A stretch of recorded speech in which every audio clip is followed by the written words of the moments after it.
गिबियावनो रंजालि बैसागु फोरबोनि मुङाव साफ्रोमबो रायजो राजा मानगोनां बिथांमोननिसिम आंनि गोसो गोरबोनि सिबिनाय अननाय खुलुमनायखौ जासिहरबाय आरो गोजोननायखौ लाहरदों। गोजोन्थों।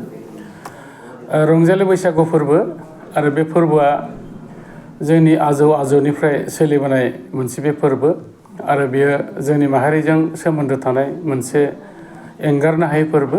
बेनिखायनो आङो देग्लायनि बे रंजालि बैसागु फोरबोखौ जोंनि गेजेराव गाजा गोमजायै बयबो जाहाथे फालिनो हायो, बेनि थाखाय आङो सिगाङावनो अबंलावरिनिसिम आरज गाबनाय थाबाय। आरो लोगोसेयैनो बे फोरबोनि गेजेरजों जोंनि गेजेराव साबसिनथारै अनलायलायनाया जाहाथे फैयो आरो सान्थि गोजोन जाहाथे जों गायसननो हायो आरो साफ्रोमबो रायजो राजा बिथांमोनहा न'खर न'खर आरो गामि गामि मोजांथारैनो जाहाथे बे फोरबोखौ खुंफुंनो हायो, बिनि थाखाय बयनिसिमबो आङो सुंद' बे मेसेजखौ हरनाय जाबाय। आरोबाव खेबसे गोजोनथोंसै।